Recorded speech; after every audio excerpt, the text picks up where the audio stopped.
Salut à tous, j'espère que vous allez bien. C'est un plaisir de vous retrouver aujourd'hui pour une nouvelle leçon. Dans cette leçon, qui est, je pense, une leçon plus dirigée vers les B1, on va parler des adjectifs qualificatifs et très important, des adjectifs non qualificatifs.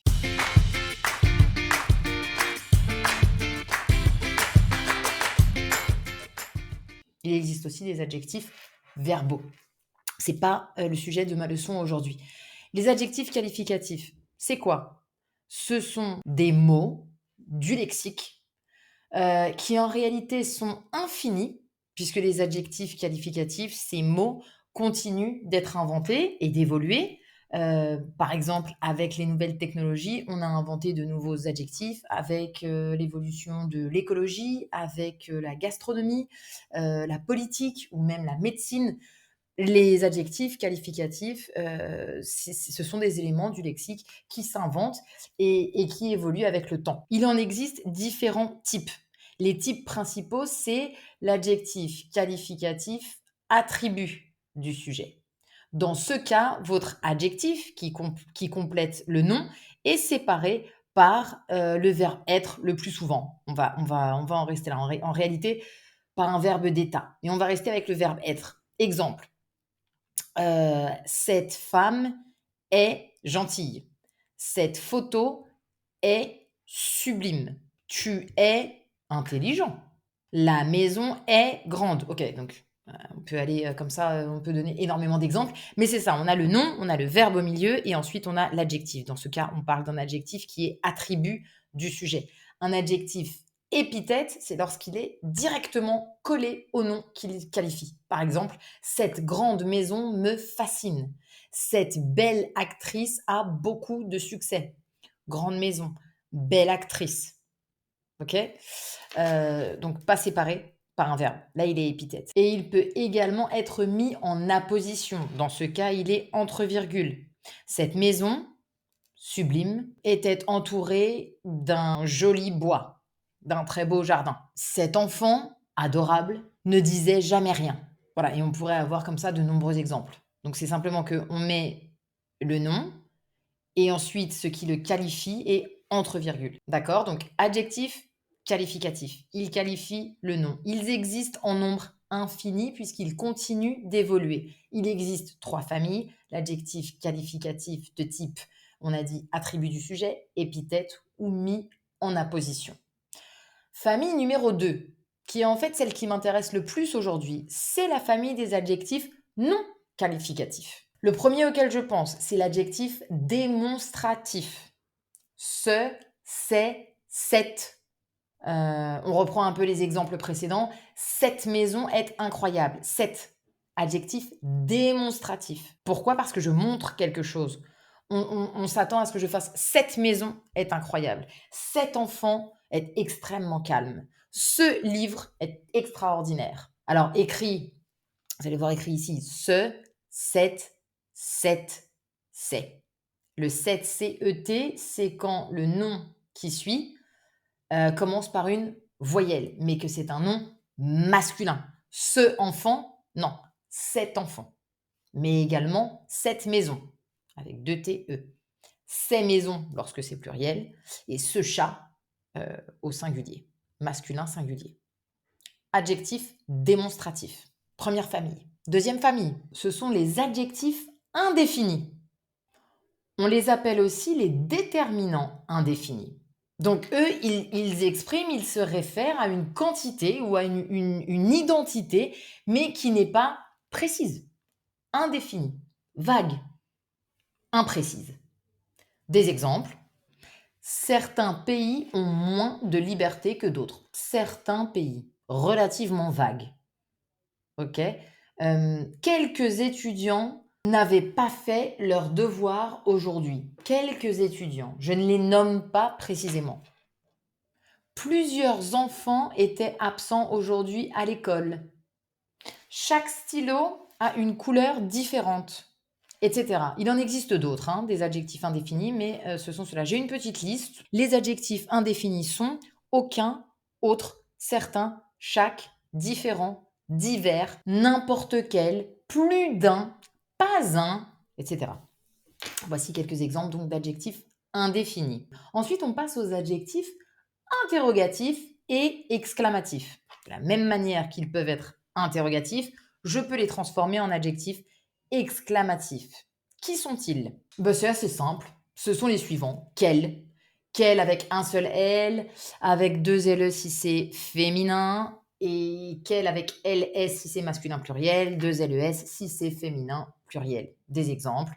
Quel jour sommes-nous aujourd'hui? Quelle heure est-il? Quelle est ta couleur préférée? Quels sont les enfants qui viendront à l'anniversaire de Jacques? Quel plat voudrais-tu manger aujourd'hui? Quelle chaîne tu regardes pour apprendre le français? Donc, interrogatif, je vous pose des questions. Si je veux utiliser ces adjectifs de manière exclamative, je m'exclame. Lingoni, quelle chaîne incroyable pour apprendre les langues étrangères. Ok. Oh, quelle belle maison, quelle jolie robe, quel gentil petit garçon, quel adorable professeur, etc. Ok, donc là je passe à un adjectif qui devient exclamatif. On passe ensuite aux adjectifs numéraux. Il en existe deux types, les adjectifs numéraux cardinaux et les adjectifs numéraux ordinaux. Les adjectifs numériques cardinaux se réfèrent à un nombre précis. Tout simplement, c'est-à-dire il y a 3 pommes sur la table, il y a 7 jours dans la semaine, il y a 1492 exercices de français à faire sur ce site. Elle a voyagé 17 fois à Paris. Ordinaux, c'est pour donner un ordre. Le premier, le deuxième, le 15e, le 7e, d'accord? Donc il habite au 7e étage. Dans l'ordre, il est au 7e. Ok, tu peux prendre le 3e livre sur la droite. Ok, c'est pas tu peux prendre 3 livres, c'est tu peux prendre le 3e. Donc dans l'ordre, je compte 1, 2, 3 et je prends le 3e. Ça, c'est un adjectif numéral ordinal. Ok? Et enfin, dernier type d'adjectif, on y arrive, ne vous déprimez pas, ce sont les adjectifs possessifs. C'est faux d'ailleurs, puisqu'il y a aussi les adjectifs relatifs. Ok, possessif d'abord.